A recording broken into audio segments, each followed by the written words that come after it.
اللهم صل على محمد وآل محمد. بسم الله الرحمن الرحيم. الحمد لله رب العالمين، والصلاة والسلام على سيدنا ومولانا أبي القاسم المصطفى محمد وعلى آله طيبين الطاهرين. أعظم الله أجورنا بمصابنا بالحسين عليه السلام، وجعلنا وإياكم من الطالبين بصهره مع ولي إمام المهدي من آل محمد عليه السلام. السلام عليك يا رسول الله ورحمة الله وبركاته. أحسن الله لك العزاء في ولدك الحسين عليه السلام. السلام عليك يا فاطمة يا بنت محمد يا قرة عين الرسول، وعليك السلام ورحمة الله وبركاته. أحسن الله لك العزاء في ولدك الحسين عليه السلام. السلام عليك يا أمير المؤمنين يا علي بن أبي طالب، وعليك السلام ورحمة الله وبركاته. أحسن الله لك العزاء في ولدك الحسين عليه السلام. السلام عليك يا أبا محمد الحسن المجتبى، وعليك السلام ورحمة الله وبركاته. أحسن الله لك العزاء في أخيك الحسين عليه السلام. السلام عليك يا أبا عبد الله وعلى الأرواح التي حلت بفنائك. عليكم مني سلام الله أبدا ما بقيت وبقي الليل والنهار. السلام على أرواح المؤمنين والمؤمنات والمسلمين والمسلمات الأحياء وأموات. عليكم السلام ورحمة الله وبركاته. أحسن الله لكم العزاء في مولاكم الحسين عليه السلام. Chers frères et sœurs, en ce jour fatidique, 10e du mois de Muharram, nous revenons pour relater le maqtal de l'imam al-Hussein, en d'autres termes le récit du massacre de Karbala, en ce jour fatidique du 10e jour du mois de Muharram al-Ashura de l'an 61 de l'Hégire. Le matin de Ashura, après que Omar ibn Saad la'natullahi alayhi ait pris la décision de s'attaquer à l'imam Hussein et à ses compagnons, et que l'imam Hussein alayhi salam ait donné l'ordre la nuit à ses hommes de se préparer pour ce jour où il n'y aura pas de survivants dans les rangs de son armée, où Karbala sera jonché par leurs cadavres, et qu'il leur demanda de passer la nuit en prière, dans la concentration pour se préparer au martyre. Le lendemain, après la prière de l'aube, l'imam Hussein alayhi salam s'adressa à ses hommes pour leur expliquer la énième fois ce qui va se passer ce jour-là et les exhorter à la patience. Après la prière, Omar ibn Saad, qui avait arrangé ses soldats, sa cavalerie et son infanterie, dirigée par Shibsh ibn Rabi, Shimr ibn Zil Jawshan et lui-même Omar ibn Saad, en rang de bataille. Il prit son arc, tira une flèche en direction de l'imam Hussein et ses compagnons, en disant à ses soldats: soyez les témoins devant Ubaydullah ibn Ziyad que j'ai été le premier à tirer. Et après lui, une pluie de flèches s'abatta sur les compagnons de l'imam Hussein, Et l'imam leur dit: ô hommes de Dieu, levez-vous, ces flèches sont les messagers de nos ennemis. Préparez-vous au combat et à la mort. C'est ainsi va commencer la bataille de Karbala, une bataille qui n'a jamais eu son égal dans l'histoire de l'humanité.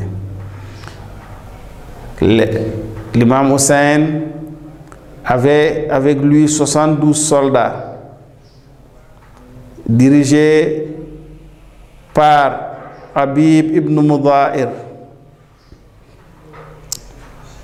Zuhair ibn Qayn, Abul Fadl al-Abbas, qui était le porte-étendard de l'armée, Ali Akbar, son fils, qui commandait le bataillon chargé de la protection de la famille du prophète, des femmes et des enfants. Mais pour mieux comprendre ce qui s'est passé dans la bataille de Karbala, qui allait durer de la prière de l'aube jusqu'après la prière de Zuhr,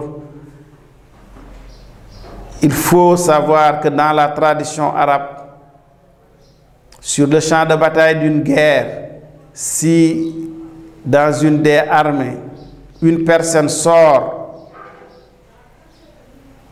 c'est seulement une personne qui est autorisée à sortir dans le camp adverse pour se battre avec lui en duel singulier. C'est ce qui fait que le matin de Ashura, chacun des compagnons de l'imam Hussein alayhi salam est sorti pour affronter les soldats de l'armée omeyyade en duel singulier.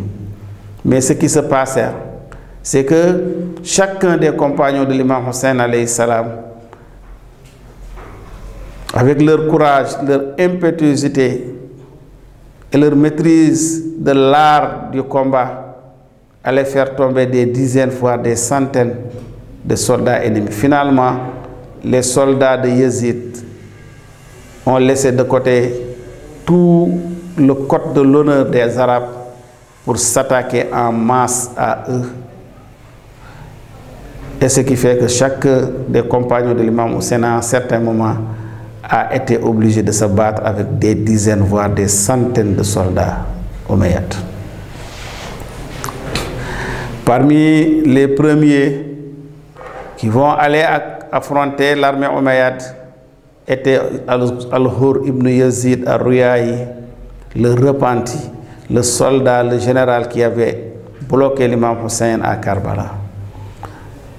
Comme nous le disions tantôt, la nuit de la bataille, un de ses soldats le voyait faire les 100 pas dans sa tente, allant d'un bout à l'autre.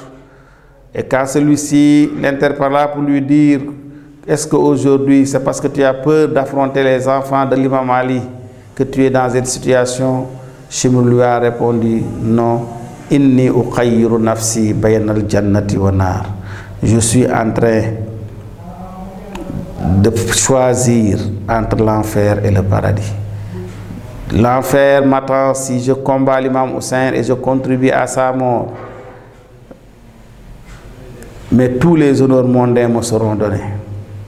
Mais le paradis me sera donné si je défends l'imam Hussein au péril de ma vie. Parce qu'aujourd'hui, tous ceux qui seront de son côté seront tués. Mais j'ai choisi le paradis. Et il alla rejoindre l'armée de l'imam Hussein. Et quand l'imam lui donna l'ordre de combattre, il alla sur le champ de combat avec son fils. Et là, il fit preuve de tant de bravoure qu'il a fait reculer l'armée omeyyade sur des dizaines, des centaines de mètres, et certains même disent qu'il a percé les rangs omeyyades jusqu'à une distance de 6 km. Et là, ils se sont mis à plusieurs pour s'attaquer à lui. Et le coup fatal lui sera asséné sur la tête qui allait presque diviser sa tête en deux. C'est à ce moment-là qu'il s'écria: Assalamu alayka ya Mawla ya Aba Abdullah, que la paix soit sur toi, ô Aba Abdullah. Et là, l'imam Hussein a compris que Al-Hur était blessé. Il monta sur son cheval et alla sur le lieu où il est tombé, et là il le trouva agonisant, et ce dernier lui dit: ô fils du prophète, est-ce que j'ai rempli ma mission envers toi? Et l'imam Hussein a sorti de sa poche un mouchoir de Fatima Zahra, sa mère, salawatullahi wa salamu alayha. Elle l'a utilisé pour attacher les deux parties de la tête de Hur. Et là, il lui dit: Al-Hur, tu as bien accompli ta mission. Ta mère ne s'est pas trompée à te donner ton nom, parce que Al-Hur signifie l'homme libre. Anta hurrun fit dunya, tu es un homme libre dans ce monde. Tu l'as démontré. Wa anta hurrun fil akhirah, tu es libre du feu de l'enfer dans l'autre monde. Anta hurrun fit dunya wa sa'idun fil akhirah. Tu es un homme libre dans ce monde et tu as eu le salut. Tu as le salut dans l'au-delà. Tu vas me précéder au paradis. C'est ainsi que Hur va succomber entre les mains de l'imam Hussein alayhi salam. Auparavant, l'imam Hussein était monté sur son cheval, était monté sur sa chamelle pour héler l'armée omeyyade. Il leur disait: ô vous qui êtes devant moi et qui avez décidé de nous tuer, est-ce que vous ne me connaissez pas? Est-ce que vous me connaissez? Hal fikum aw fi ghayrikum ibn bintu rasulikum ghayri. Y a-t-il parmi vous, ou même en dehors de vous, ou bien quelque part dans le monde, un fils de la fille de votre prophète à part moi? Et je commis l'adultère, et je commis le péché. Pour quel péché ou pour quel crime avez-vous décidé de me tuer? Devant son éloquence, beaucoup de soldats étaient là, comme ébahis, en train de se poser même la question de leur présence. Et là, l'imam Hussein a continué en sortant les lettres qui ont été écrites par les enfants de Koufa, ces enfants des compagnons du prophète, ces compagnons du prophète qui étaient là, certains là devant lui, pour participer à son meurtre. N'est-ce pas vous qui m'avez écrit ces lettres, vous les habitants de Koufa, pour m'inviter à venir vous rejoindre et vous aider à combattre le mal et à vous diriger dans votre religion? N'est-ce pas vous qui avez dénoncé les agissements de Yazid, de Yazid et de Ubaydullah ibn Ziyad, et qui m'avait appelé pour vous sauver? Est-ce que vous ne savez pas que je suis le petit-fils du prophète, dont il disait que je suis, avec mon frère l'imam Hassan, les seigneurs des enfants du paradis? Est-ce que vous ne savez pas qu'en participant à mon crime, vous allez gagner la damnation éternelle? Chers frères et sœurs, l'imam Hussein a tenu à faire ce discours pour qu'il n'y ait aucun doute dans le cœur de ceux qui allaient le combattre, mais aucun doute dans l'esprit de ceux qui après vont connaître son histoire, que ceux qui l'ont assassiné ne s'étaient pas trompés de personne, que ceux qui l'ont assassiné l'ont fait avec conscience, que c'était un choix délibéré. Et Shimr s'est crié: oh toi Hussein, on ne comprend pas ce que tu es en train de dire. Tout ce que nous savons, c'est que notre maître, l'émir des croyants Yazid, t'a demandé de lui faire l'allégeance et que tu as refusé. Et aujourd'hui, il n'y aura aucune autre alternative que des têtes coupées et des membres brisés. C'est ainsi que l'imam Hussein retourna dans son campement et prépara ses soldats et lui-même à la bataille finale. Et un à un, ses compagnons descendirent sur le champ de bataille pour des duels individuels. On compte parmi ceux-ci Muslim ibn Awsaja.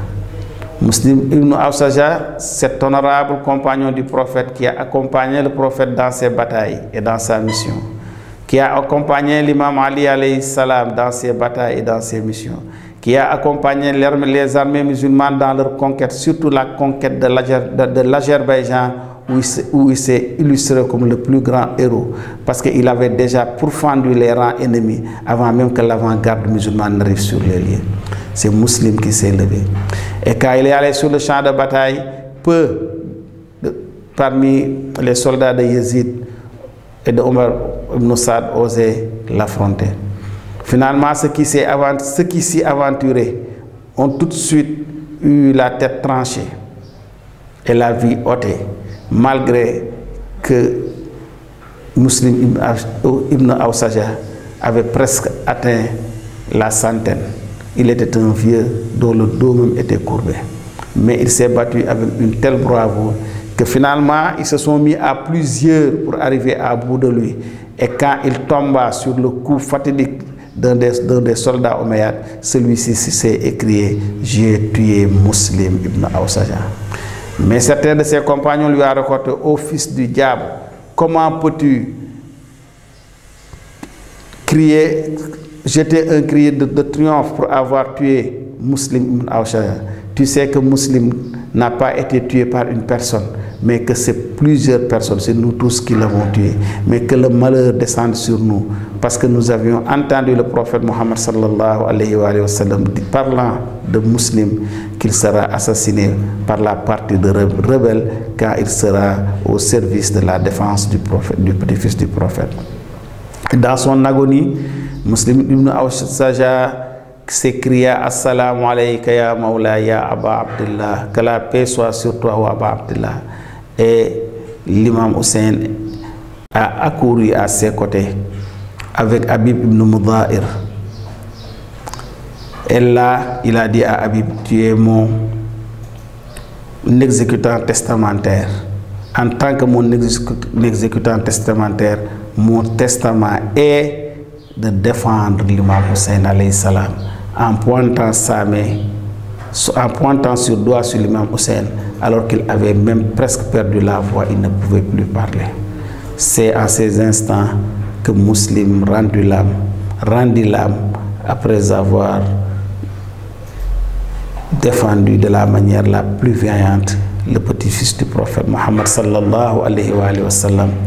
Et là, l'imam Hussein récita pour Muslim ibn Awsaja le fameux verset du Coran où Allah subhanahu wa ta'ala dit: parmi les croyants, il y en a ceux qui accomplissent leur serment, et parmi ceux-là, il y a ceux qui ont déjà donné leur vie, et il y en a aussi qui attendent, et dans leur attente, rien ne change de leur serment, rien ne change de leur pacte qu'ils ont fait de défendre la religion d'Allah subhanahu wa ta'ala. Et après Muslim, un par un, les vaillants compagnons de l'imam Hussein demandèrent l'ordre à l'imam et l'autorisation d'aller combattre. Et un par un, ils allaient donner leur vie.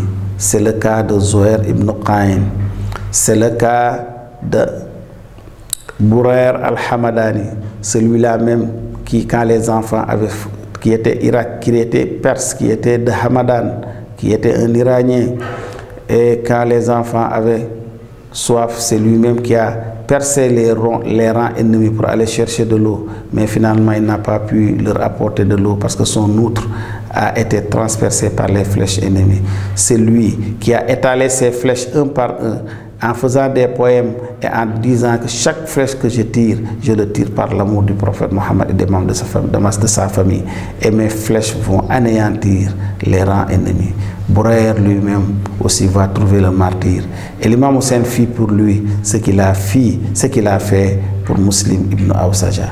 C'est le cas aussi de Al-Jawn, dont nous parlions la fois passée. Al-Jawn, cet Éthiopien, serviteur d'Abu Zar al-Ghifari, et qui était dans la famille de Muhammad sallallahu alayhi wa sallam. Celui-là même qui a offert sa poitrine aux flèches ennemies, qui s'est avancé devant l'imam Hussein pour lui demander l'autorisation. Et quand celui-ci lui donna, il a dit: je vais montrer à ces bâtards. Je vais montrer à ces Omeyyades et à leurs partisans comment l'Africain que je suis, l'homme à la couleur noire que je suis, va défendre la famille du prophète et leur donner une leçon qu'ils n'oublieront jamais en toute éternité. Et après avoir abattu plusieurs soldats, il finit lui aussi par succomber et l'imam Hussein a appelé la bénédiction de Dieu sur lui et finalement c'est son corps qui a dégagé un parfum exquis, jamais connu, qui a attiré sur des centaines de kilomètres la tribu de Bani Assad après le massacre de Karbala. C'est comme ça qu'ils ont retrouvé le champ de bataille et qu'ils ont pu donner des sépultures sommaires à l'imam Hussein et à ses compagnons. Et la bataille va continuer ainsi. Un par un, les compagnons de l'imam Hussein vont descendre sur le champ de bataille. Et parmi eux aussi, il y avait Al-Wahhab. Al-Wahhab était un jeune qui était allé chercher sa femme, accompagné de sa mère. Et sur le chemin de retour, ils ont rencontré l'imam Hussein à Karbala. Et quand ils se sont enquis de son identité et qu'ils ont trouvé que c'était lui le petit-fils du prophète, ils ont préféré rester avec lui plutôt que de retourner chez eux. Et ce jour, quand Wahhab a demandé l'autorisation à l'imam Hussein de descendre sur le champ de combat, l'imam lui dit: oh Wahhab, tu es encore jeune et tu viens tout juste de prendre une épouse. Va demander l'avis de ta mère et de ton épouse. Et quand Wahhab est venu supplier sa mère de lui donner l'autorisation de se battre pour l'imam Hussein alayhi salam, sa mère lui a dit: je ne serai jamais satisfaite de toi, ni du lait avec lequel je t'ai allaité pendant que tu étais bébé, si tu ne donnes pas ta vie, tu ne donnes pas ton sang pour défendre le fils de Fatima. Et sa femme aussi lui a dit la même chose. Il lui a dit: moi, je suis fier de toi et je serai encore plus fier de toi si tu donnes ta vie encore pour défendre la famille du prophète. Et avant d'aller sur le champ de combat, Bourer s'est adressé à Zainab, l'héroïne de Karbala, pour lui dire: Zainab, je sais que après notre mort, nos enfants, et nos épouses et ma mère seront faites prisonniers. Je vous prie je sais peut-être qu'ils vont vous réserver une place à part, vous, les membres de la famille du prophète. Je te prie de mettre ma mère et ma femme sous ta protection. Mais hélas, malheureusement, Wahhab n'avait pas compris que ces ignobles soudards de Ubaydallah ibn Ziyad et de Yazid vont être encore plus cruels envers les femmes et les enfants de la famille du prophète que les autres. C'est ainsi qu'il partit sur le champ de bataille, se battit avec courage et submergé par le nombre, il finit par succomber. Et les soldats de Yazid coupèrent sa tête et l'envoyèrent à sa maman pour lui dire: voilà ce qui est arrivé à ton fils qui a osé se soulever devant le Seigneur Yazid et sa puissante armée. La mère prit la tête de son enfant, l'embrassa, nettoya le sang qui coulait, puis lui dit: oh mon fils, je suis fier et satisfaite de toi. Puis il prit la tête et la lança la tête de son enfant sur les soldats de Yazid en leur disant: j'ai tout donné à l'imam Hussein. J'ai donné mon fils à l'imam Hussein et aujourd'hui vous me rendez sa tête. Moi, je lui ai tout donné et je vous renvoie cette tête-là.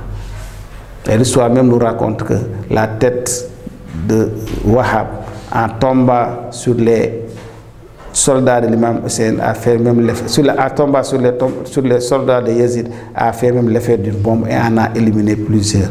Mais finalement, la mère ne pouvait plus supporter, a pris son bâton et s'est élancée vers les soldats de Yazid avant qu'on puisse la retenir pour leur dire: vous allez voir maintenant comment une vieille femme va montrer sa bravoure en défendant le petit-fils du prophète. Il s'est attaqué aux soldats de Yazid et un soldat est passé derrière lui et lui a donné un coup de massue sur la tête et elle est tombée morte. Et on dit que Wahab, la mère de Wahab, a été la première femme martyre de Karbala. Le combat va continuer jusqu'à un certain moment. Un des soldats de l'imam Hussein alayhi salam, qui s'appelait Abu Sumama, est venu vers l'imam pour lui dire Assalamu alayka ya Mawla ya Aba Abdullah, que la paix soit sur toi, au petit-fils du prophète. Regarde, le soleil est au zénith, c'est l'heure de la prière de Zour, et je voudrais, avant de descendre sur le champ de combat, pour donner ma vie en te défendant, prier pour la dernière fois la prière de Zour, mais je veux prier cette prière derrière toi. C'est ainsi que l'imam Hussein lui a dit que la paix soit sur toi, ou Abu Samama, toi qui me rappelles l'heure de la prière. Effectivement, notre combat n'a pas d'autre objectif que de faire revivre les symboles de l'islam. Et le symbole de l'islam, le plus grand, c'est la prière. Il demanda à ses soldats de se préparer pour la prière. Et il demanda aux soldats de Ubaydullah ibn Ziyad, de Omar ibn Saad, de leur autoriser, de faire une pause, une trêve, pour leur permettre de prier. Et ceci de répondre, qui ose, qui va empêcher les membres de la famille de prier, du prophète de prier? Ils n'ont qu'à prier autant qu'ils veulent, d'autant plus qu'ils n'ont aucune possibilité de nous échapper. C'est ainsi que l'imam Hussein disposa ses hommes pour la prière, qu'on appelle la prière dans le fiqh, la prière pendant les moments de peur, pendant les moments de frayeur. Et il y avait donc des hommes qui s'étaient portés volontaires pour être devant l'imam Hussein pendant que lui, il dirigeait la prière, et que certains aussi étaient derrière lui. Mais à cause de leur lâcheté et de leur couardise, les soldats de Omar ibn Saad s'étaient dit que ils savent que les membres de la famille du prophète, quand ils sont dans la prière, ils ne pensent à rien d'autre, ils sont constamment concentrés devant le Seigneur, et que c'est le moment le plus favorable pour les attaquer en masse et en finir avec eux. C'est quand l'imam Hussein a commencé sa prière qu'ils ont commencé à faire pleuvoir sur lui donc des milliers de flèches. Mais il y avait devant Habib ibn Mudha'ir, ce compagnon impétueux de l'imam Hussein depuis son enfance, qui s'est placé devant l'imam Hussein avec Abdallah, et il recevait toutes les flèches qui étaient destinées à l'imam Hussein.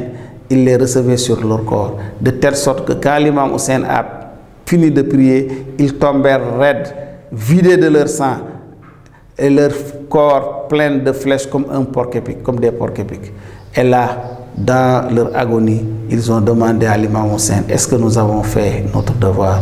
Et l'imam Hussein de leur dire, Wallahi, vous avez fait votre devoir, et vous allez me devancer au paradis. Et ça, c'est l'occasion pour chacun d'entre nous,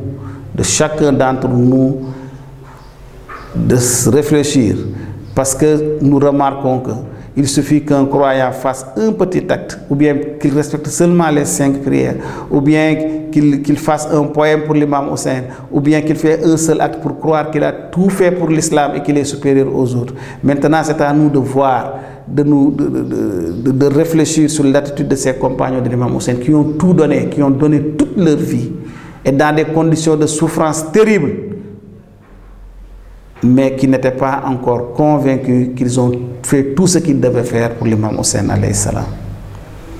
C'est ainsi que les compagnons de l'imam Hussein vont un par un combattre et donner leur vie jusqu'à ce qu'il ne reste que les combattants qui sont membres de la famille du prophète. Le premier d'entre eux qui allait descendre sur le champ de bataille est Ali Akbar.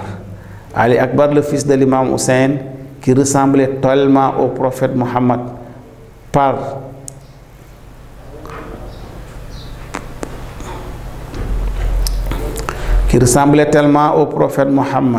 par son apparence, par son comportement, par sa parole, de telle sorte que tous ceux qui ne connaissaient pas le prophète venaient à Médine pour voir Ali Akbar, afin d'avoir une idée de comment était le prophète, comment il se comportait, comment il parlait, comment il marchait. Et Ali Akbar alayhi salam va demander à son père l'autorisation de descendre le premier sur le champ de bataille. Et là, l'imam Hussein fondit à larmes. Après je l'ai voulu avoir donné l'autorisation, il leva les mains au ciel pour dire: mon Dieu, je te confie cet enfant qui ressemblait tellement à mon grand-père, ton envoyé, le prophète Mohammed, qui ressemblait à lui khalkhan wa khulkhan, par l'apparence et par le comportement. Mon Dieu, je le laisse aller au-devant de ses ennemis de Dieu, de tes ennemis, et je sais qu'il ne retournerait pas. Mon Dieu, que ta malédiction descende sur ces gens-là qui sont sur le point de tuer mon enfant. Et on aurait dit que l'imam Hussein était comme les pèlerins qui arrivaient à la Mecque, à Mouna, le jour du sacrifice, prennent leur mouton ou bien leur bête de sacrifice et vont aller à l'abattoir pour le sacrifier au nom de Dieu. Mais à la place du mouton que les gens allaient sacrifier à Mouna, sur la plaine de Karbala, l'imam Hussein a envoyé son fils Ali Akbar, qui ce jour-là représentait son grand-père, le prophète Mohammed sallallahu alayhi wa sallam, pour être le premier martyr de la famille du prophète, ce jour fatidique de Karbala. Ali Akbar s'élança, le sabre au clair, et fonça dans les rangs ennemis en leur disant: si vous ne me savez pas, si vous ne me connaissez pas, c'est moi Ali Akbar. Moi je suis dans la famille du prophète des Ahlul Bayt. Moi je suis parmi de la famille qu'Allah a choisi dans le Coran pour être les meilleurs de l'univers et les dirigeants du monde. Quand il disait: Inna Allah astafa Adama wa Nu'an wa ala Ibrahim wa ala Imran alal alamin zuriyatan ba'duha min ba'd. Dieu a élu Adam, Nohin, la famille d'Ibrahim et la famille d'Imran au-dessus de l'humanité. Je vais vous faire goûter mon sabre, je vais vous faire goûter ma lance, je vais vous montrer qui nous sommes. Vous allez voir que nous sommes les dignes descendants d'Ali ibn Abi Talib, qui a exterminé les mécréants et a donné à l'islam toute sa force. Et les ennemis fuyaient devant lui comme des agneaux fuient devant un loup. Il transperça les rangs ennemis et en élimina plusieurs, mais malheureusement, Ali Akbar était contraint de lutter contre 3 ennemis. Il luttait contre la faim, il luttait contre la soif et luttait contre les soldats de Yazid. Et quand la soif lui prit et que ses ennemis ont fuyé devant lui, il décida de rebrousser chemin. Parce qu'à ce moment-là, sa tante Zainab et sa mère Layla étaient en train de loin d'observer sur un monticule ses actes de bravoure. Mais à un certain moment, ils l'ont perdu de vue tellement il a avancé dans les rangs ennemis. C'est à ce moment-là que Zainab et Layla se sont mis à prier Allah subhanahu wa ta'ala en lui disant: Ya Allah, ô toi mon Dieu qui a donné un fils à Zacharia alors qu'il avait un âge avancé. Ô toi mon Dieu qui a rendu Youssouf à Yaqub alors qu'il l'avait perdu de vue pendant des années. Ô toi mon Dieu, je te prie de nous renvoyer notre enfant Ali Akbar. C'est comme si Allah subhanahu wa ta'ala a entendu les prières de la mère et de la tante, parce que Ali Akbar est revenu vers son père, vers les tentes où campait la famille du prophète sallallahu alayhi wa sallam. Et quand l'imam Hussein l'a vu devant lui, il lui a dit: bravo mon fils, tes actes de bravoure seront éternellement inscrits sur les annales de l'histoire de l'univers. Mais il est de notre tradition, quand ton enfant fait un acte de bravoure, de lui donner un cadeau. Et le meilleur cadeau que je peux te donner aujourd'hui, c'est de l'eau pour que tu puisses boire. Mais malheureusement, je n'en ai pas. Il a enlevé sa bague pour lui dire: oh mon fils, prends cette bague, mets ça entre ta langue et ton palais. Il y aura un peu d'humidité qui va étancher ta soif. C'est qu'ainsi qu'Ali Akbar reprit la bague de son père et retourna sur le champ de bataille après avoir fait ses adieux, à sa mère. En ces termes, il a dit à sa tante Zainab: ma tante, Je sais que je ne vais pas revenir du champ de bataille, mais je sais que ta mère Fatima t'a préparé pour ce qui va arriver dans ce jour. Je te confie ma tante. Je te confie ma tante, je te confie ma mère. Je sais qu'elle ne pourra pas supporter mon meurtre, il ne saura pas supporter ma mort, mais je te prie d'être à ses côtés pour la consoler. Et là, il leur tourna le dos et alla devant son destin. Dans ses combats, frappant à gauche, frappant à droite, il était en train de décimer l'armée omeyyade jusqu'à ce qu'une flèche lui perça le front et le sang en coulant a voilé les yeux de son cheval qui, croyant le ramener au camp de l'imam Hussein, l'a fait enfoncer dans les profondeurs des soldats, dans les profondeurs des rangs des soldats omeyyades. Et là, ils se sont mis à centaines, l'ont assailli à centaines, par centaines, qui donna des coups de sabre, qui donna des coups de lance, qui donna des coups de couteau. Et finalement, Ali Akbar est tombé après avoir reçu des centaines de coups qui ont déchiqueté son corps. Et là, il a dit Assalamu alayka ya Mawla ya Aba Abdullah. En entendant le son de sa voix, l'imam Hussein sut ce qui s'est passé et il alla vers son fils et le trouvait agonisant, le corps découpé en morceaux. Et dans ses derniers moments de vie, Ali Akbar lui a dit: oh mon père, je vois mon grand-père, le prophète, qui vient à moi avec une coupe d'eau de Kawsar pour me dire: Ali Akbar, viens boire et tu n'auras plus soif. Et que aussi il y a de la part de ton père qui l'attend. Mon Dieu, mon grand-père t'attend là-bas. Et c'est dans ces circonstances que Ali Akbar perdit la vie. Mais son corps était mis dans un état tellement épouvantable à cause des centaines de coups reçus que l'imam Hussein a été obligé, pour l'amener à la morgue du campement, de mettre les morceaux dans son abaya et de le porter sur la tête. C'est comme ça qu'il a porté son enfant. En ayant la souffrance dans son cœur, la souffrance de la chaleur du désert de Karbala qui brûlait ses pieds et sa tête, la souffrance dans son cœur d'avoir vu comment ils ont traité cet enfant du prophète. Il dit: mon Dieu, regarde comment ils ont traité cet enfant qui ressemblait tellement à ton prophète, dont les gestes étaient les gestes de ton prophète, dont l'apparence était l'apparence de ton prophète, dont la démarche était la démarche de ton prophète. Mon Dieu, maudis-les d'une malédiction infinie. Et c'est là où on dit que, effectivement, ceux qui ont pu faire ça à Ali Akbar, s'ils avaient eu le prophète devant eux, ils lui auraient fait la même chose. Et c'est ainsi que l'imam Ali retourna à son campement pour mettre le corps d'Ali Akbar à la morgue. Après, ce fut le tour des enfants de Zainab, qui sont aussi les enfants de Jafar Tayyar, parce que leur père, Abdallah ibn Jafar, est le fils de Jafar Tayyar. C'est lui-même ce héros de la bataille de Mouta qui a combattu jusqu'à ce que sa main droite soit coupée, qui a continué de combattre jusqu'à ce que sa main gauche soit coupée et qui finalement est tombé sur le champ de bataille, et Allah a remplacé ses bras par des ailes, ce qui lui faut le nom de Jafar Tayyar. C'est pourquoi dans la ziyara de Ashura, le jour de Ashura, on dit Assalamu ala shuhada min wuladi amir al-mu'minin, Assalamu ala shuhada min wuladi Ja'far wa Aqil. Il y avait Aoun et Muhammad, qui sont les fils de Zainab et de Abdallah ibn Jafar.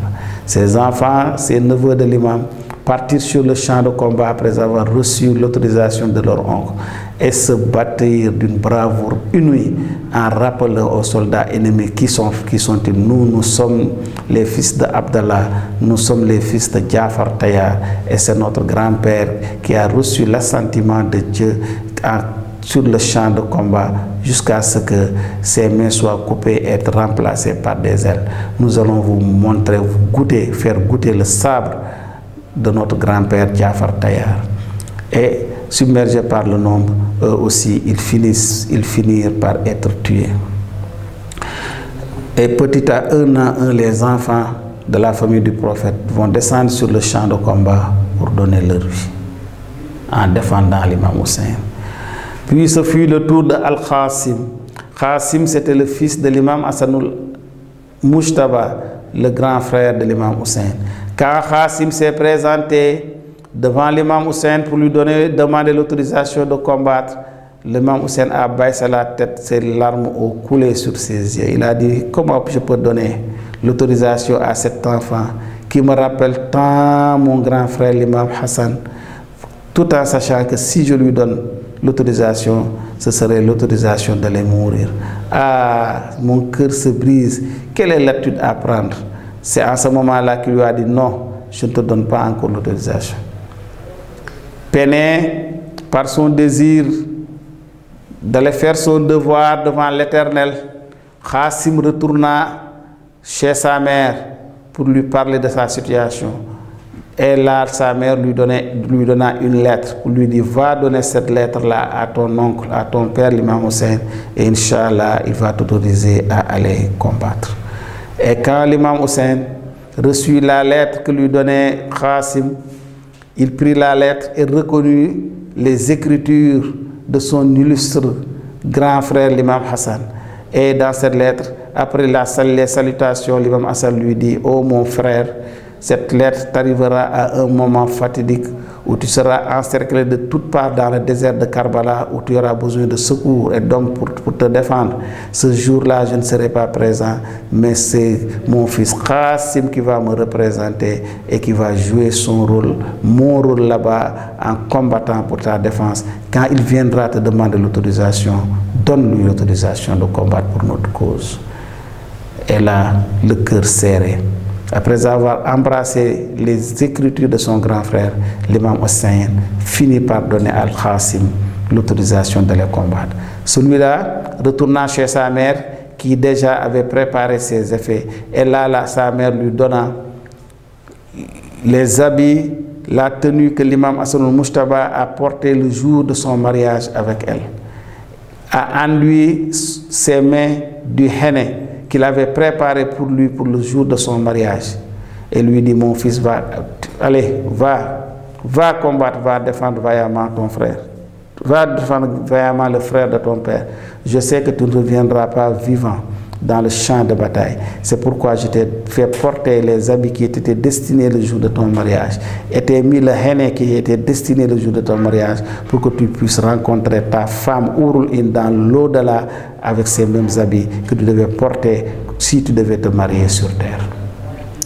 C'est ainsi qu'Al-Qasim descendit sur le champ de combat en le disant, si vous ne connaissez pas qui je suis le Qasim, le fils de l'imam Hassan, le seigneur des enfants du prophète.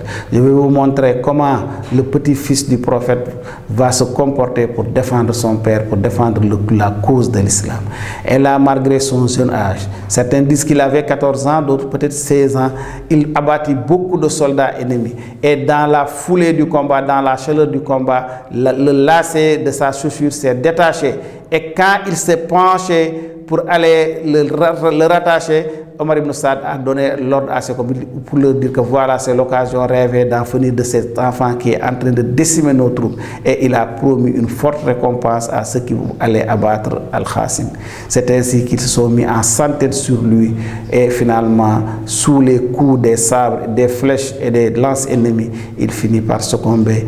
Et dans ces derniers moments, lança son cri à l'imam Hussein en disant « Assalamu alayka ya Aba Abdullah » et l'imam est arrivé. Et quand il est arrivé, il a dit, oh mon Dieu, comment je peux répondre à l'appel de mon enfant sans lui être d'aucune utilité, parce que je ne peux pas empêcher sa mort. Mais mon Dieu, je te prends à témoin, parce que tu as été témoin de ce qu'ont fait ces gens-là, que ta malédiction descende éternellement sur eux. Et Qasim mourut dans ses bras et il ramena son corps à la morgue. Que la malédiction divine descende éternellement sur les assassins de la famille du prophète, qui n'ont épargné ni enfants, ni vieillards, ni même les femmes, et qui dans leur sauvagerie, poussés à l'extrême, ont commis ce génocide qui n'a pas connu son égal dans l'histoire de l'humanité. Et finalement, sur le champ de combat, il ne restait plus que l'imam Hussein et son porte-étendard, son frère Aboul Fadl al-Abbas. Aboul Fadl al-Abbas vint devant l'imam Hussein pour demander l'autorisation de combattre. Mais entre-temps, Soukaina, la fille chérie de l'imam Hussein, âgée seulement de 16 ans, s'est présentée pour son frère, son oncle, pour lui: oh mon oncle Abbas, qui le chérissait tant. Oh mon oncle Abbas, la soif est en train de nous tuer. Et tu avais l'habitude de nous donner de l'eau chaque fois. Voilà ma goutte, est-ce que tu peux nous chercher de l'eau?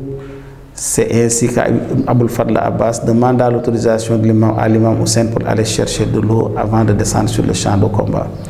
L'imam Hussein lui donna l'autorisation. Il s'élança vers Refrat, perça les rangs ennemis et parvient à arriver au fleuve. Et là, la soif le prit. Il prit de l'eau dans ses mains et voulut boire, et se souvenant de la soif de l'imam Hussein et des enfants du prophète, a rejeté l'eau, a rempli la gourde, s'est remis à cheval pour aller donner de l'eau à boire à l'imam Hussein et à ses enfants. Mais sur le chemin de retour, les soldats amayades ont encerclé tout le chemin et lui ont tendu une embuscade. Il commença à se battre contre eux en se frayant un chemin jusqu'à une certaine distance. Mais malheureusement pour lui, des soldats qui s'étaient cachés dans un palmier sont parvenus à lui donner un coup fatal qui allait couper sa main droite. Il continua à se battre avec la main gauche en serrant l'outre, la gourde de Sakina. Et finalement aussi, cette main gauche a été coupée. Et une flèche a transpercé son œil et il est tombé du cheval. Mes chers frères et sœurs, imaginez-vous un homme qui tombe de cheval, brusquement. Mais ce sont ses bras, ses mains qui l'aident à amortir la chute. Mais imagine-toi quelqu'un dont les deux bras ont été coupés. Comment il va tomber aussi brutalement sur le sol? C'est ce qui est arrivé à Aboul Fadl al-Abbas. Et ces couards, ces lâches l'ont trouvé dans cette situation-là et ont profité du fait qu'il était à terre pour lui donner sur la tête un coup de massue qui a fait exploser sa tête. Et là, il a dit: Assalamu alayka ya Abba Abdullah.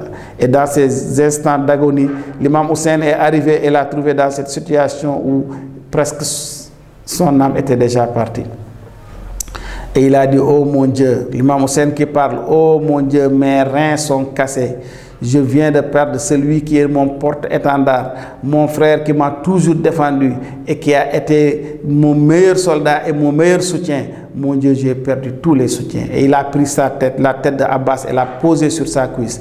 Et Abbas a refusé. Il lui dit: non, il faut accepter que je mette ta tête sur lui. Il dit: non, et mon frère. Il lui dit: non, mon Seigneur. Parce qu'Abbas n'appelait jamais l'imam Hussein mon frère, mais toujours mon Seigneur et mon maître. Je ne veux pas que tu poses ma tête sur ta cuisse, parce que bientôt tu vas rester seul dans le champ de bataille, et quand tu mourras, il n'y aura personne pour poser, personne sur qui tu pourras poser ta tête.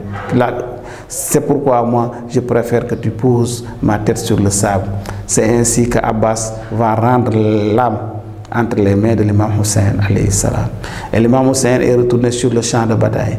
Mais entre-temps, sa femme Mourabab lui envoya son fils Abdallah, le nourrisson de 6 mois, qui depuis plusieurs jours n'avait pas pu téter, parce que sa mère ne pouvait plus l'allaiter, parce qu'elle-même étant restée des jours sans boire et manger, elle n'avait plus de lait. Et l'enfant était là, moribond, sur le point de mourir de soif et de faim, et même sa peau collée sur ses os. Et Mourabab donna l'enfant à l'imam Hussein pour lui dire: nous n'avons pas d'eau et je n'ai plus de lait. Il faut demander aux hommes de Omar ibn Saad au moins de donner à boire à cet enfant innocent qui ne peut pas participer au combat. L'imam Hussein prit l'enfant entre ses mains et héla les soldats des armées de Omar ibn Saad: oh vous, je vous demande de donner l'eau à ce bébé pour que nous puissions le faire boire, parce qu'il est en train de mourir de soif. Et je vous jure qu'aucun adulte ne va boire de l'eau. Même si vous voulez, je vous donne l'enfant vous-même. Vous allez lui donner de l'eau à boire et vous nous le rendez. C'est à ce moment-là que l'armée omeyyade s'est divisée en deux. Certains disaient oui, il faut lui donner à boire, il n'y a aucun risque. Et d'autres lui disent non, vous n'aurez pas le donner à boire parce que Yazid, Omar Obaïdallah ibn Ziyad et notre maître, notre général Omar Moussad ont interdit l'eau aux enfants du prophète. C'est pourquoi l'ordre qu'ils avaient donné en nous faisant jalonner l'Euphrate, c'est que les chrétiens peuvent boire, les juifs peuvent boire, les mécréants peuvent boire, les chiens peuvent boire, les cochons peuvent boire, mais aucun membre de la famille du prophète ne doit boire, ni aucun de leurs partisans, de leurs chiites, y compris cet enfant-là. Il ne faut pas lui donner à boire. Et quand Omar ibn Saad a senti que son armée était en train de s'effriter entre deux camps, ceux qui venaient donner à boire et ceux qui refusaient, il a fait appeler son tireur d'élite qui s'appelait Ormoula. Et il lui a dit, Ormoula, règle-moi la situation. Et Ormoula s'est mis à viser le cou de l'enfant. Il fait partie d'une première flèche qui rata sa cible et une deuxième flèche qui rata sa cible. Et il choisit une flèche à 3 pointes et visa froidement le cou de l'enfant. Quand il laissa la flèche est allée directement au niveau du cou et a sectionné le cou de l'enfant et le sang a jailli de son cou, tuant l'enfant net. Et l'imam Hussein alayhi salam a recueilli ce sang-là et l'a jeté au ciel et a dit, mon Dieu, tout ce qui me fait patienter, c'est que je sais que tout ça se passe devant tes yeux. C'est ainsi qu'il prit l'enfant et alla l'enterrer près de la tente de sa mère. Restant seul sur le champ de combat, il descendit sur le champ de combat seul, sortit son sabre et lançant son fameux appel. Hal min mughisun yughisuna liwajhillah. Hal min muwahidin yaqafu Allahu fina ahlal bayt. Hal min munasirin yansuruna liwajhillah. Quel est le secoureur qui va venir nous secourir? Nous les membres de la famille du prophète. Quel est le monothéiste qui va exprimer son monothéisme en nous défendant, nous, la famille du prophète? Quel est le secoureur qui va venir nous secourir? Et la personne répondit à son appel, qui ressemblait à l'appel du prophète Ibrahim quand Allah, après l'avoir nommé imam, lui a demandé d'appeler les gens au pèlerinage, et sur le désert, il a fait le même appel. Et là, son fils Ali Zainul Abidine, qui était tellement malade qu'il était dispensé du combat, en entendant la voix de son père, a pris sa canne et a marché difficilement pour dire la Labbaïka ya Hussein. Je réponds à ton appel, ô toi Hussein.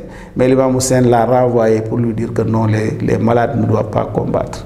Mais cet appel-là a retenti de Karbala jusqu'à Dakar, a retenti sur l'ensemble de la planète, et aujourd'hui tout le monde dit Labbaïka ya Hussein, Labbaïka ya Hussein, Labbaïka ya Hussein. Il n'y avait personne pour te défendre, personne pour défendre les enfants de ta famille quand tu étais seul en lançant cet appel-là sur la plaine de Karbala. Et les anges au ciel, émus jusqu'aux larmes, sont venus pour lui dire Labbaïka ya Hussein, nous attendons ton ordre pour aller exterminer l'armée omeyyade. Mais l'imam Hussein leur a dit non, vous n'avez pas mon ordre. Aujourd'hui, je vais remplir mon pacte que j'avais signé avec Allah subhanahu wa ta'ala de donner ma vie pour défendre la religion de mon père. Et là, il se lança dans le combat. Il se lança dans le combat et les soldats de Yezid fouillaient de toutes parts comme un loup poursuivi par des agneaux, comme des antilopes poursuivies par un lion, parce que, en fait, l'imam Hussein était Haïdar, c'était le lion descendant du lion Haïdar Ali ibn Abi Talib. Omar ibn Saad cria à ses soldats, qu'est-ce qui vous arrive? Un seul homme est en train de vous disperser. Attaquez-le tous en masse. Et en ce moment-là, les cavaliers les lanciers, les archers, tous se mirent ensemble par des milliers, qui lançant sa flèche, l'autre lançant sa lance, certains lançant des pierres et des boules de feu sur l'imam Hussein. Finalement, l'imam transperça l'armée omeyyade de l'est à l'ouest et abattit des centaines de personnes. Mais finalement, un archer lui donna un coup et la flèche à 3 bouts transperça sa poitrine et il tomba de cheval. Quand il tomba de cheval, Abdallah, fils de Hassan, un de ses neveux qui a vu la scène de loin, a accouru vers lui et s'est couché sur sa poitrine au moment où certains soldats se sont approchés de lui pour essayer de l'achever à coups de sabre. Il a dit aux soldats qui allaient donner un coup: oh toi, le bâtard, tu veux donner un coup mortel à mon père, l'imam Hussein. Et quand il est comme ça, le soldat, celui-ci s'est détourné et lui a donné un coup qui a tranché net la tête de l'enfant. Et là aussi, Urmula a tiré une flèche qui a transpercé le cœur de l'enfant, comme il l'a fait pour Abdallah. Et l'enfant, Abdallah ibn Hassan, est tombé mort sur son frère, l'imam Hussein. Mais l'imam Hussein, malgré ses blessures, tenait son sabre à la main et aucun des soldats n'osait s'approcher de lui. C'est à ce moment-là qu'Omar ibn Saad a promis une très grande récompense à celui qui parviendra à couper sa tête. Et Zainab, qui poursuivait l'enfant, est arrivé à ce moment-là à ces lieux et a trouvé les soldats qui s'approchaient pour couper la tête de son frère l'imam Hussein. C'est à ce moment-là qu'il a hélé Omar ibn Saad pour lui dire: si vous n'êtes pas des croyants, oh Omar ibn Saad, soyez au moins des Arabes. Et que votre lâcheté ne vous amène pas à transgresser même les règles de la chevalerie. Et il a couvert de son corps le corps de l'imam al-Hussein, mais l'imam Hussein lui donna l'ordre de s'éloigner. Et elle s'éloigna. Et quand elle s'éloigna pour retourner au niveau de la tente, c'est en ce moment-là que Shimr ibn Zil Jawshan a monté sur le dos de l'imam Hussein et avec son sabre lui a donné le coup fatidique qui a séparé la tête de son corps. Il a pris le corps et l'a mis au bout d'une lance et s'est mis à dire: Ta'ajabou, ta'ajabou, étonnez-vous de moi, étonnez-vous de moi.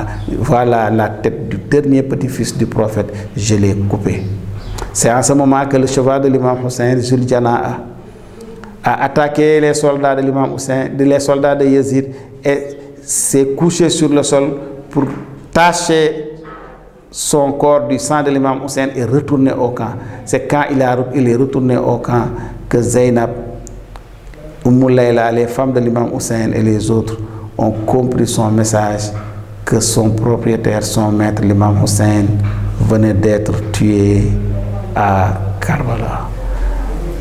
Et le ciel, qui était témoin de cet événement, a été tellement pris d'horreur qu'il s'est mis à pleuvoir une pluie de sang, des larmes de sang.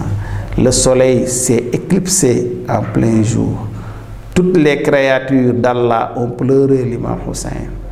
Tous les hommes, tous les djinns, tous les poissons, le ciel et la terre, tous ont pleuré l'imam Hussein. Les seuls qui n'ont pas pleuré à l'imam Hussein, c'est la famille de Umayyad et les soldats qui lui ont ôté la vie. C'est pourquoi en ce jour fatidique, nous, avec le prophète Mohammed sallallahu alayhi wa sallam, nous pleurons l'imam Hussein. Nous, avec le prophète Ibrahim, nous pleurons l'imam Hussein alayhi salam. Parce que quand il était allé dans son périple, quand il est arrivé avec Ismaïl sur la vallée de l'Euphrate, ses moutons ont refusé d'avancer. Il a demandé à Allah: qu'est-ce qui fait peur à mes moutons pour qu'ils refusent? Et lui-même, il est tombé. Quand il est tombé, sa tête a heurté un caillou. Le sang a tombé, a jailli de son front. Et Allah lui dit: oui, tu es tombé là où va tomber Hussein. C'est là où Shimr va se mettre à cheval sur son dos pour lui couper la tête. Et ton sang s'est mêlé du sang de l'imam Hussein. Et l'imam Hussein, et le prophète Ibrahim a pleuré l'imam Hussein. C'est là aussi où le prophète Moussa, accompagné de Khodar, a vu a eu les pieds lacérés par des épines et que son sang a coulé. Et quand il a demandé à Dieu la signification, Allah subhanahu wa ta'ala lui a dit que ton sang s'est mêlé au sang de l'imam Hussein, parce que c'est en ce lieu-là où il sera tué. Lui aussi, le prophète Moussa a pleuré l'imam Hussein. Le prophète Noé a pleuré l'imam Hussein. Quand Allah subhanahu wa ta'ala lui a fait comprendre l'histoire de l'imam, il a tellement pleuré qu'on l'a appelé le pleureur, c'est-à-dire Noé, qui signifie le pleureur. C'est là aussi où le prophète Suleiman a vu son tapis volant faire un crash, et quand il est tombé à terre, il a demandé la raison de ce crash et Allah lui a dit que c'est là où allait être tué l'imam Hussein. C'est pourquoi aussi le prophète Suleiman a pleuré l'imam Hussein. Donc tous les prophètes ont pleuré l'imam Hussein. Et quand Allah subhanahu wa ta'ala a montré au prophète Mohammed le jour de Karbala, quand les anges ont vu ce qui s'est passé, ils sont tous allés voir le prophète Mohammed qui était en train de pleurer son fils l'imam Hussein, et les anges ont pleuré avec lui. Et il y a des anges qui sont là jusqu'à présent qui continuent à pleurer l'imam Hussein. Même les djinns ont pleuré l'imam Hussein.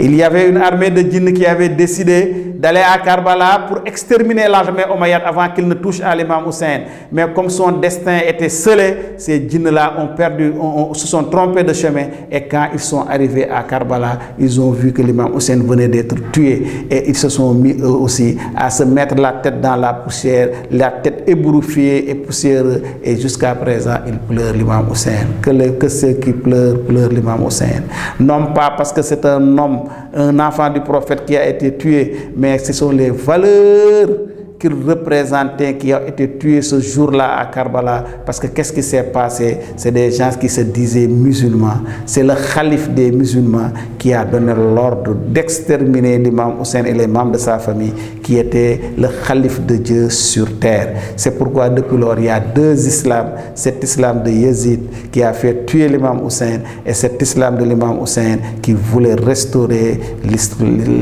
l'islam de son grand-père, le prophète Mohammed sallallahu alayhi wa sallam. Que la paix soit sur toi, ô envoyé de Dieu. Nous te présentons nos condoléances pour l'imam Hussein. Que la paix soit sur toi, ô Fatima Zahra. Nous te présentons les condoléances pour son fils l'imam Hussein. Que la paix soit sur toi, l'imam Ali. Nous te présentons nos condoléances pour l'imam Hussein. Que la paix soit sur toi, Imam Hassan. Nous te présentons nos condoléances pour l'imam Hussein. Que la paix soit sur toi, l'imam Hussein, et sur tes compagnons et tes enfants qui ont donné leur vie en te défendant. Que la paix soit sur vous éternellement, en tout moment, jour et nuit. Que la paix soit sur tous les croyants, pour le meurtre, pour la mort, pour le martyre de votre maître l'imam Hussein alayhi salam. Nous présentons nos condoléances à notre guide Maulana Sherif Mohamed Ali Aïdara. Que la paix soit sur toi, ô enfant du prophète, qui a fait revivre la cause de l'imam Hussein au Sénégal, en Afrique et dans le monde, qui a fait qu'aujourd'hui nous connaissons la cause pour laquelle ton grand-père l'imam Hussein s'est soulevé à Karbala le jour de Ashura. Que la paix soit sur lui, que nous te présentons nos condoléances, et nous prions Allah subhanahu wa ta'ala de te donner une longue vie, une santé de fer et tous les moyens nécessaires pour réussir ta mission de restaurer l'imam Hussein, et qu'Allah te donne une longue vie jusqu'à ce que tu nous places entre les mains de l'imam Mahdi ajralahu ta'ala farajahu sharif, le jour où il va venger l'imam Hussein alayhi salam. Allahumma lakal hamd. اللهم لك الحمد حمدا شاكرين على مصابهم الحمد لله على عظيم الرزية. اللهم تقبل منا شفاعة الحسين يوم وثبت لنا عندك قدم الصدق مع الحسين وأصحاب الحسين الذين بذلوا محجهم دون الحسين عليه السلام. لبيك يا حسين، لبيك يا حسين، لبيك يا حسين. اللهم صل على محمد وآل محمد. اللهم صل على محمد وآل محمد.